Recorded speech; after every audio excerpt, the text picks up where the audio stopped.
Today and Across the Fence, Vermont's required agricultural practices will spotlight policy changes that aim to protect our natural resources. Good afternoon and thanks for joining us. I'm Keith Silva, in for Judy Simpson. The growing season in the Green Mountains is here, and farmers have been getting their fields ready for planting. Back in January, Vermont's Clean Water Act went into effect, which means farmers have new rules to follow when spreading nutrients and planting crops. This law is designed to improve water quality and protect soil for all. Yet much of the responsibility falls on farmers who already feel burdened and overwhelmed by regulations. Even if you're not a farmer, and many of us aren't, we're all responsible to make sure Vermont's working landscape works. I'm joined by Laura DiPietro and Ryan Patch. Ryan and Laura work for the Vermont Agency of Agriculture, Food and Markets. Welcome back to Across the Fence. Thank you, Keith. Thanks. Help our viewers understand the required agricultural practices, or as we'll refer to them in the show, RAPs. Who's affected by these new rules?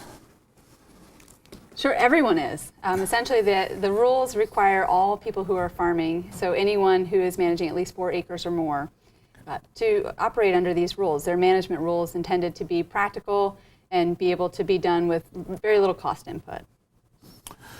So you said 4 acres or more. So someone who has chickens in their backyard, or maybe has a horse, or even a cow, are they affected by these rules? Yes, they are.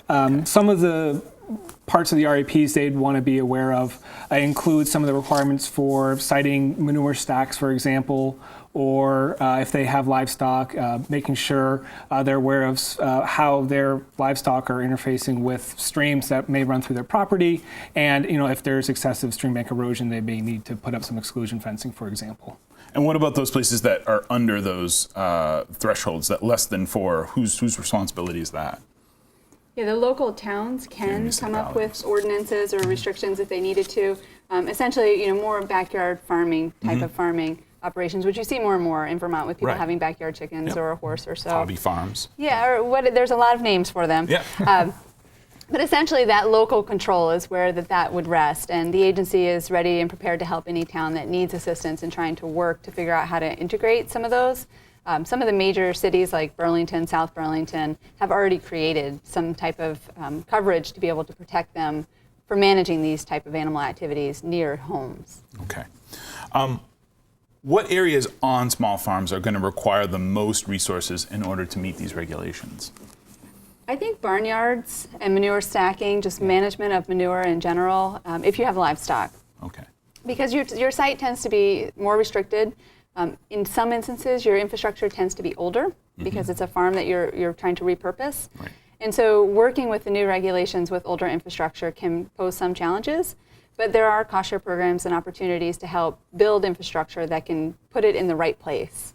So this is just sort of more of helping these folks get up to code to meet the regulations so that they don't feel totally overburdened by this. I hope they wouldn't, because the goal, again, some of these older infrastructure, if you think about them, a lot of times they were built closer to water for other purposes back then. Right. And so today, trying to work with that, many farmers on their own recognize that challenge and want assistance to make some change. But where it comes into is where we have specifics on how far away you have to be from a property boundary or stream or something like that may pose a challenge. And we have a process where we can issue variances in some instances where it makes sense and where we can make sure that the water is adequately protected. So we can work with people. So hopefully the burden doesn't feel too strong. Right. Rather, ask for assistance and we can provide it. Right. Ryan, before the show we were talking about CSFOs. Yes. Can you let folks know what a CSFO is and how it fits into what we're talking about here? Certainly. That was probably one of the largest parts of the new rule revision was the agency was asked to determine what size of small farm would need to enter into a certification program, which will have some additional requirements beyond following the RAPs, which all farms need to follow, whether they're a small farm, a certified small farm, medium or large. And so a certified small farm came up with some different categories, whether you're a livestock farmer or a crop farmer. So if you manage, for example, more than 50 or more dairy cows, 40 or more horses, 75 or more beef cows, you would need to enter into the certification program. Okay. Similarly, for growing crops, 50 or more acres of corn, sweet corn, pumpkins, soybeans, or 50 or more acres of vegetables. So you have to become certified as a part of the new RAPs. Yes. If you meet those. If you meet those thresholds, or if you're a diversified farmer and have more than 90,000 pounds of live weight, there's some other nuances in there. But yes, and that program is going to begin July 1 of this year, 2017. Okay. How do the RAPs, because the goal here isn't just more regulations and spending more money on upgrading things. How do the RAPs hopefully help farmers save money? Yeah, well, so UVM actually did a report on looking at nutrient management, which is sort of a core of dealing with non-point source pollution is the land base, right? So managing erosion, managing manure applications such that they don't run off, having good buffers in place on ditches and streams.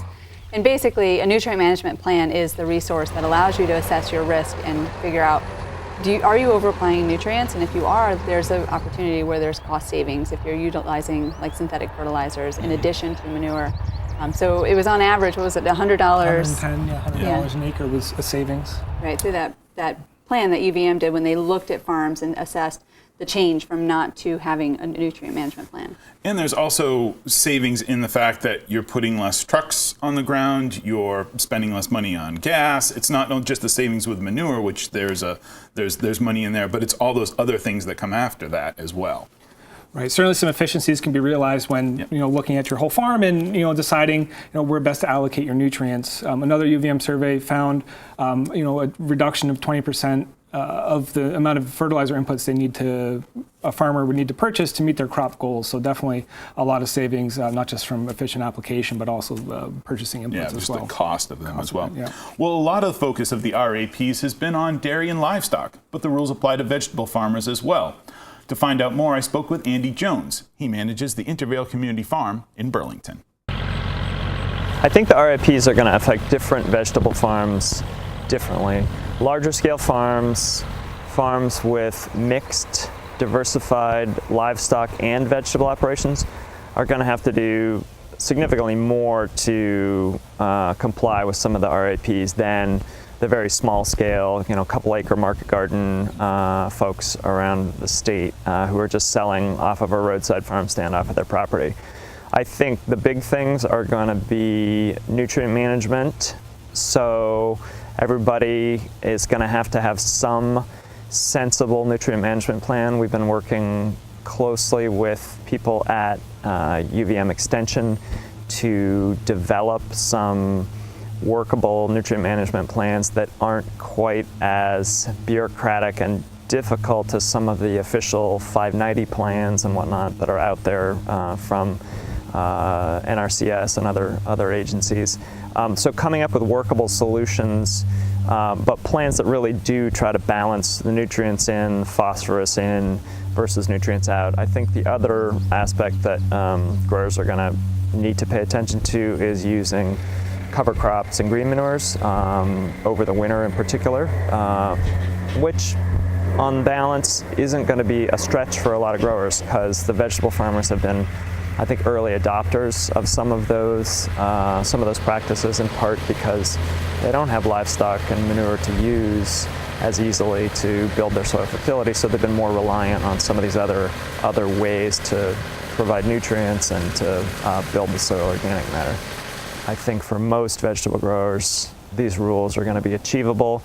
There's been a lot of great work done by UVM Extension, the vegetable extension specialists and other folks who have really been outlining the fairly limited number of steps that vegetable growers need to take in order to be able to comply with RAPs, and most importantly, even more than complying with RAPs, do things, sensible things, easy things to enhance and protect the water quality of Vermont's rivers and lakes. My thanks to Andy Jones of the Intervale Community Farm. If you're just joining us, I'm talking with Laura DiPietro and Ryan Patch of the Vermont Agency of Agriculture about the new required agricultural practices. Andy mentioned cover cropping, he mentioned nutrient management plans. How are veggie farmers affected by these rules as opposed to the livestock farmers? Well, obviously he mentioned all of those things, but basically making sure that they have meaningful erosion rates. And what we've seen with vegetable farmers is they're typically using lots of different living mulches or physical mulch to keep their erosion down. Obviously, it's a clear, literally hands in the dirt type of resource for them. And so that doesn't seem to be as high of a risk as far as other farms. But one area I do think where vegetable farmers unintentionally do have a higher risk is in their phosphorus levels in their soils. Okay. So adding compost year after year can add phosphorus, and it doesn't equate to the nitrogen or other nutrient needs potentially of the crops that they're trying to grow. And so historically there may have been some loading that we want to try and work with them to bring down and reduce the risk, because as your soils do get elevated in phosphorus, your risk obviously of having any runoff water go through those soils and releasing those to the surface water is increased. Do they have to have nutrient management plans in place now, or are they, like you mentioned, the certified small farms had a July date to meet? Do the veggie farmers have to have those nutrient management plans before planting? Right. So we know that it's going to take probably a bit of time for farms to get up to speed and make sure they have the nutrient management plans in place. All farmers should be utilizing, good nutrient management practices, which have been outlined in the previous rules, including soil testing, applying based on those recommendations. So it'll be a process to make as folks work to get those nutrient management plans written and implemented. And as Andy mentioned, we're working with Extension to develop a nutrient management planning system that would be most appropriate for vegetable farmers, because they manage their crops in often a much different way than a dairy farm does, for example. Yeah, and left on, I'm sorry, go ahead, Laura. Just to be clear, so it's only for vegetable farms that are bigger than 50 acres actually have to have a nutrient management plan. Okay. Anyone below that, which is the majority of vegetable farms in the state of Vermont, they just have to use common sense. So apply at agronomic rates, make sure you're soil testing, test whatever it is you're applying. So if you are applying a manure or compost, have a soil or manure test so that you know what your agronomic rates are, and just keep records. So many of them is probably what they've already been doing, but just using good judgment. And as you said, that's the majority, those small market gardens, farm stand, things like that. And I think the other thing, Ryan, you brought up that's sort of left unsaid in this is, large farms, medium farms have had a lot of these regulations already. So these RAPs are new for a lot of folks, but for a lot of folks, they're standard operating procedure.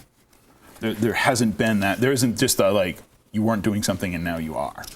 Sure. In many ways, RAPs, medium and large farms have been managing to those standards in a number of areas. There certainly are new parts of the RAPs that apply to all farms, but that's definitely a true observation.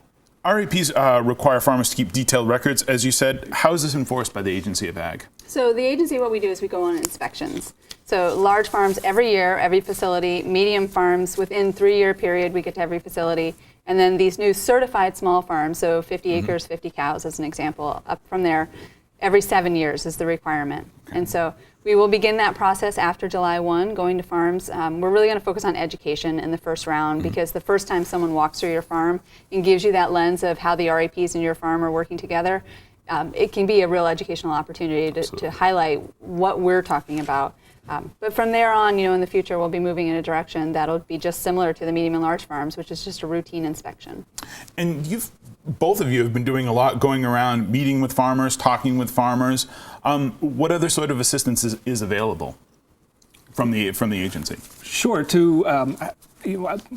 Phone lines are always open. We're always happy to answer questions. So always encourage folks to reach out if they have questions. In addition, we have a number of programs that offer technical and financial assistance, as we discussed in the beginning, to assess your farmstead, understand if you have any areas of your production area that may not be meeting standards. And then we have design capabilities, engineers that can help you develop a design, to help a farmer develop a plan, as well as provide cost share assistance. In addition, we have programs that can help install vegetative buffer zones and other agronomic practices in the fields. And we work closely with our partners, NRCS and others, to help farmers get into the best program that will help them come into compliance and improve water quality. Excellent. We've got about a minute left. What's the biggest thing you've heard from farmers in these meetings that you've gone and done? I think a lot of if you look at the progression of what we've been working on, a lot of concern, a lot of fear that they're not going to be able to achieve the goals. And I think when you see the same folks come to the meeting and hear the information, they're starting to realize they actually can and maybe already are achieving some of these goals. And so that understanding helps make that realization that it is possible. Right. I think we did a good job of trying to listen to a lot of people along the way. We had many meetings with very distinct organizations and groups to try and get this right, which does make the rule more confusing, but it makes it so that the certain sectors with the highest risk or those that have the most management schemes that apply to these are following the regulations. I'm going to have to stop you there, Lauren. Laura, engagement, always a good thing. For more information about the required agricultural practices, visit the Vermont Agency of Agriculture, Food and Markets at agriculture.vermont.gov/RAP. I want to thank everyone here at WCAX for making this program possible. And as always, thank you for stopping by Across the Fence.